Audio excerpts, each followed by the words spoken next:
Welcome to popcorn media. నమస్తే అండి. నమస్తే. పవన్ కళ్యాణ్ గారికి అసలు ఓట్లే రావు, వాళ్ళు వచ్చే జనమంతా కూడా ఆయన మీద అభిమానంతో, ఒక స్టార్ హీరో కాబట్టి అభిమానంతో వస్తున్నారు తప్పితే ఆయనకు ఓట్లు వేయడానికి కాదు అని అధికార పక్షంలో కానీ లేకపోతే ఆయనకి ఎవరైతే వ్యతిరేకంగా ఉన్నారో వాళ్ళందరూ చెప్పారు. కానీ సర్వే సంస్థలు అయితే మాత్రం ఆయనకి 50,000 మెజార్టీ వస్తుంది అని అయితే చెప్తున్నాయి. దాని గురించి ఏం చెప్తారు? అంటే ఇప్పుడు సర్వే సంస్థలు ఫస్ట్ చెప్పినప్పుడు 50,000 దాకా వస్తాయని అన్నారు. అయితే రాను రాను మీరు చూసుకుంటే కనుకైతే ఆ సర్వే సంస్థలు చెప్పిన దాంట్లో ఇంకా అది పెరుగుతూ వచ్చింది ఆ రేటింగ్. కాబట్టి ఇప్పటికి వచ్చిన మొత్తం ఫైనల్ సర్వే రిపోర్ట్స్ అన్నీ వచ్చేసాయి. కాబట్టి వాటి ప్రకారం చూసుకున్నా కూడా 1,00,000 మెజార్టీ ఖచ్చితంగా వస్తుంది, 1,00,000 దాటొచ్చనే వచ్చింది. అయితే ఈ అధికార పక్షం ఏదైతే ఉందో వాళ్ళు మొదటి నుంచి కూడా పవన్ కళ్యాణ్కి వ్యతిరేకంగా ఉన్నారు. వాళ్ళు అంటే డే 1 నుంచి వాళ్ళు ఎంత బురద జల్లాలో, ఎంత అతన్ని ఇల్ట్రీట్ చేయాలో చేస్తున్నారు. అయితే దానికి అతనేమి భయపడలే. బికాజ్ 2019 అప్పుడు కూడా ఎన్నికల్లో పవన్ కళ్యాణ్ పొత్తు పెట్టుకోపోవడం అనేది ఒక మైనస్ అని అందరూ అనుకున్నారు. అప్పుడు కూడా అతను గెలుపు ఓటముల గురించి కాకుండా తన ఉనికిని చాటుకున్నాడు ఆయన.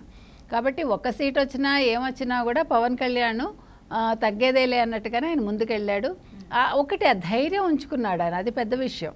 ఇప్పుడు ఓడిపోయాక చాలామంది కుంగిపోయి ఇంకెందుకులే రాజకీయాలు అనుకుంటారు, కానీ అట్లా ఆయన వెనుకంజ వేయలేదు.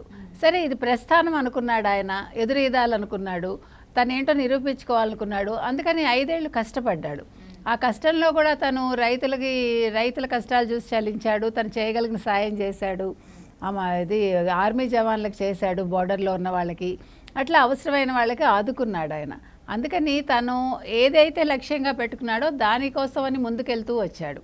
ఇంకో విషయం ఏంటంటే ఈవెన్ చిరంజీవి గారే మాట అన్నారు, కడసార్పు వాడైనా కూడా అందరికీ సాయం చేయడంలో పెద్దవాడు ముందుంటాడు అని, అంటే ఒక పెద్దన్నలాగా ఉంటాడని.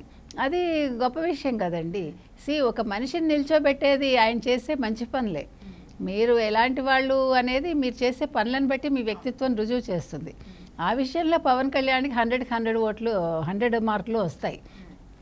కాబట్టి ఇప్పుడు ఇంకొక విషయం ఏమైందంటే అసలు జగన్మోహన్ రెడ్డి గారు డే 1 నుంచి వంగా గీత గారిని నిల్చోపెట్టడం తప్పు.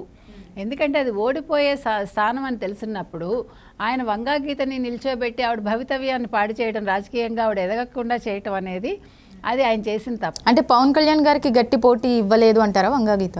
వంగా గీత గారు ఇస్తారమ్మా, ఇచ్చిన ఇక్కడ ఓడిపోతుంది ఆవిడ. ఆవిడకి ఆవిడ వ్యక్తిగతంగా ఆవిడకి ఒక ఇది ఉంది, స్టేచర్ ఉన్న మనిషి ఆవిడ. ఆవిడ అంటే ఇంతకు ముందు ఆవిడ ప్రజారాజ్యంలో ఉన్నారు, తర్వాత ఆవిడ మారుతూ వచ్చారు, ఇప్పుడు వైఎస్ఆర్సీపీకి వచ్చారు. కాకపోతే ఏంటంటే పవన్ కళ్యాణ్ చరిష్మా ముందు ఆవిడ ఎలాగ నిల్చోలేరు. రాజకీయ నాయకురాలుగా ఆవిడకి ఒక మంచి పేరు ఉండొచ్చు, కానీ ఇప్పుడుండే సిచ్యువేషన్లో డెఫినెట్గా ఆవిడ ఓడిపోతారు. మరి ఓడిపోతారని తెలిసినప్పుడు ఆ సీట్ ఇచ్చి అలా ఆవిడ గెలిచే సీట్ ఇచ్చి ఉండొచ్చు కదా, గెలిచే నియోజకవర్గం ఇచ్చి ఉండొచ్చు కదా అనేది మన వాదన. ఓకే, అంటే ఓడిపోతారు అంటున్నారు అంటే ఏ విధంగా చెప్తున్నారు? అంటే నిజంగానే చూసుకుంటే పిఠాపురంలో పవన్ కళ్యాణ్ గారికి 90-95% ప్రజలు ఆయనకే మద్దతు ఇస్తున్నారు.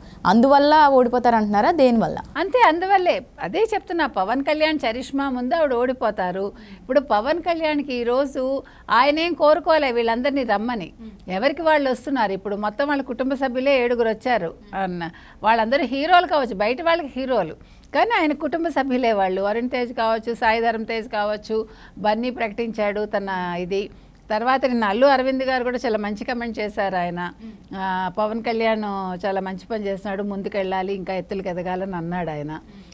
ఇలా ఎవరికి చిరంజీవి గారు చెప్పనే వద్దు, ఆయన కూడా వద్దాం అనుకున్నారు, కానీ డ్యూ టు మేబీ ఈ సెక్యూరిటీ రీజన్స్తో వచ్చి ఉండకపోవచ్చు. ఎందుకంటే పోలీసులకు కూడా కష్టమైపోతుంది. ఇప్పుడు చిరంజీవి లాంటి వ్యక్తి వచ్చారు అంటే it's very difficult to control the public. అది చాలా పోలీసులకి చాలా అసలు వాళ్ళ వల్ల కాదు అది. మరి అవన్నీ ఆలోచించి ఆయన వీడియో విడుదల చేసి ఉండొచ్చు. ఇంకో పక్క రామ్ చరణ్ సపోర్ట్ చేశారు. ఇట్లా వాళ్ళ కుటుంబ సభ్యులందరూ సపోర్ట్ చేస్తున్నారు. మరో పక్క మీరు చూస్తే జబర్దస్త్ ఆర్టిస్టులు అందరూ వచ్చారు, ఇంటింటికి ప్రచారం చేస్తున్నారు. ఇంకా కొంతమంది యాక్టర్లు, యాక్ట్రెసెస్ వాళ్ళ షూటింగ్స్ మానుకుని వచ్చి వాళ్ళు కూడా గడప గడపకి ప్రచారం చేస్తున్నారు. అంటే వీళ్ళందరూ ఒక సాలిడారిటీ తెలుపుతున్నారు ఆయనకి. మేము మీ వెంట ఉన్నాము, మీరు నెగ్గాలి అనే ఒక ఇది కనిపిస్తోంది. గతంలో కంటే కూడా ఈయనకి ఈ రకంగా ఈసారి ప్రతి ఒక్కరు దగ్గరుండే ఆయనకి సపోర్ట్ చేస్తున్నారు. మరోపక్క ముద్రగడ గారి అమ్మాయి క్రాంతి, అంటే ముద్రగడ గారు ఏమి తక్కువ మనిషి అని మనం అంటల్లా. ఒక రాజకీయ ఇదిలో ఆయన సుదీర్ఘ రాజకీయ అనుభవంలో ఆయన ఒక 50 ఏళ్ళు రాజకీయాల్లో ఉండి ఈరోజు వైసీపీతో చేతులు కలపడం, సరే చేతులు కలపడం తప్పు కాదు, వంగా గీత గారిని గెలిపించాలనుకోవటం కూడా తప్పు కాదు. కానీ ఆ మాటలు ఏవైతే ఉన్నాయో ఆయన ఆ రకంగా మాట్లాడకుండా ఉండుంటే ఆయన పెద్దరికానికి ఒక విలువ ఉండేది. అది లేకుండా ఆయన అటువంటి వ్యాఖ్యలు చేయడం, కూతురు ఒక ప్రాపర్టీ అనడం, ఆయన ప్రాపర్టీ అన్నప్పుడు వంగా గీత గారు మాట్లాడకుండా కూర్చోవటం ఆ ప్రెస్ మీట్లో, అది వంగా గీత గారు చేసిన తప్పు. ఇప్పుడు వంగా గీత గారికి అది కూడా ఒక మైనస్ పాయింట్ అనుకోవచ్చు కదా. అంటున్నా, అది పెద్ద మైనస్ పాయింట్ అవుతుంది. బికాజ్ నువ్వు ఒక మహిళగా ఉండి ఆయన ఒక ఆడపిల్లని అలా అంటూ ఉంటే హౌ కెన్ యూ సపోర్ట్? నువ్వు అక్కడ ఒక ఎమ్మెల్యేగా నిల్చోటానికి వచ్చావు, ఒక రాజకీయ అభ్యర్థిగా వచ్చిన దానివి, నువ్వు అట్లాంటివి ఖండించాలి కదా. ఒక మహిళగా ఖండించాలి, ఒక స్త్రీగా ఖండించాలి, ఒక రాజకీయ నాయకురాలుగా ఖండించాలి, ఒక మదర్గా ఖండించాలి. నువ్వు కూడా ఒక తల్లి స్థానంలో ఉన్న మనిషివి కాబట్టి అది చాలా పెద్ద మైనస్ అని నా ఉద్దేశం. ఎందుకంటే ఆయన అట్లా మాట్లాడినప్పుడు ఎవరైనా కూడా అయ్యో అదేంటి సార్ అట్లా మాట్లాడుతున్నారు, అదేంటండి అలా మాట్లాడుతున్నారు అనాలి కదా. అదే అసలు మనం అలాంటివి ఎంకరేజ్ చేయకూడదు అంటాను నేను. ఇప్పుడు కుటుంబాల్లో విచ్ఛిన్నాలు రాకూడదమ్మా. రాజకీయాలదే ఉంది, వాళ్ళు ఉంటాయి రేపు పోతాయి. లేదు బంధుత్వాలు అలా కాదు కదా, ఇది రక్త సంబంధాలు ఇవన్నీ. సో ముద్రగడ గారు ఒక ప్లస్ అవుతారు అనుకుంటే వంగగీత గారికి ఆయన ఒక పెద్ద మైనస్ అయ్యారు. ఇంకో పక్క కాపులందరూని మనం ఈయన సమీకరిస్తారు, ముద్రగడ చెప్తే కాపులందరూ వచ్చేస్తారు అని జగన్మోహన్ రెడ్డి భ్రమపడ్డాడు నన్ను అడిగితే. ఆ భ్రమలోంచి ఆయన తెచ్చి దగ్గర పెట్టుకుని ఇప్పుడు జగన్మోహన్ రెడ్డికి ఏం నష్టం లేదు, పోతే వంగగీత గారు పోతారు, ఆవిడ రాజకీయ భవిష్యత్తు పోతుంది. వీళ్ళు అది అర్థం చేసుకోవట్లే. జగన్మోహన్ రెడ్డికి ఏముంది, ఆయన ఎలాగ గెలవడు, రేపు పొద్దున లండన్ పారిపోతాడు అనుకుందాం, పోయేది ముద్రగడ భవిష్యత్తేగా. ఇప్పుడు రాజకీయంగా ఇంకా ఆయన కోలుకోలేని దెబ్బ. నేను అనేది మీరు ఇంత రాజకీయ అనుభవం ఉన్నప్పుడు, సుదీర్ఘ రాజకీయ అనుభవంలో మీరు ఆలోచించి అడుగేసుంటే ఇప్పుడు రేపు పొద్దున్న మీరు ఇంకెందుకు ఏమీ లేదు, ఇంకా ఆయన ఇంట్లో కూర్చోవాలి. అదొకటి. ఇవన్నీ కూడా వంగగీతకి మైనస్సేనండి. మరో పక్క అసలు పవన్ కళ్యాణ్కి ఏ రకంగా మైనస్ ఏమీ లేదు. ఆయన చాలా స్టడీగా చాలా ఆలోచించి అడుగులేశాడు. డే 1 నుంచి ఆయన తెలుగుదేశంతో కలిసి ఉన్నాడు. ఎందుకంటే ఈసారి ఆయన ఒక కంకణం కట్టుకున్నాడు, ఈ ప్రభుత్వాన్ని గద్దె దించాలి, జగన్మోహన్ రెడ్డిని కిందకి దించాలి అని ఆ ఉద్దేశంతో ఆయన ఏమీ ఆశించకుండా ఆయన ఒక కూటమిలో చేరి ఆయన బీజేపీతో కూడా వీళ్ళందరూ కలిసి, ఇవన్నీ మంచి పరిణామాలు. అంటే ఒక పరిపక్వత ఆయనలో మనకు కనిపిస్తోంది, ఎవరితో పవన్ కళ్యాణ్లో. సరే ఇంకా చంద్రబాబు నాయుడు గారి గురించి మనం ఎంత చెప్పుకున్నా తక్కువే. ఆయన సుదీర్ఘ రాజకీయ అనుభవం ప్లస్ ఆయనకి అసలు ఆ చతురత, రాజకీయాల్లో ఆయనకి ఆ చాణుక్యనీతి అది ఎవరికి రాదు. ఇంకా అటువంటి వ్యక్తితోటి ఇతను కలవటం, ఆ కలిశాక వాళ్ళు నిన్నను అసలు మీరు చూస్తే విజయవాడ సభ అది ఒక మోదీనే ఇంప్రెస్ అయిపోయి ఒక దేశ ప్రధానమంత్రి మొట్టమొదటిసారి దక్షిణాదిలో ఆయనకు అటువంటి ఒక ఏవనాలి ఆహ్వానం అందరూ పలకటం, he was so impressed. And అసలు ఆయన చాలా ఆనందపడిపోయి ట్వీట్ చేయటం, తర్వాత వీళ్ళతో ప్రత్యేకంగా మాట్లాడటం, ఇవన్నీ కూడా శుభపరిణామాలే. ఇంకా అసలు మీరు చెప్పినట్టు ఈయన పిఠాపురంలో కావచ్చు, కాకినాడ కావచ్చు, ఎక్కడికి వెళ్ళినా కూడా ప్రజలు జననీరాజనం అనేది మామూలుగా లేదు అడుగడుగునా కూడా. అయితే ఇక్కడ ఇంకో విషయం మనం ఏం చెప్పుకోవాలంటే, ఇప్పుడు రానున్న ఇంకా 3-4 రోజుల్లో ఎన్నికలు మనకి. ఇవాళ ఇంకెంత, రేపు శుక్ర శని ఆది సోమవారం ఎన్నికలు 3 రోజుల తర్వాత. But he has to be careful.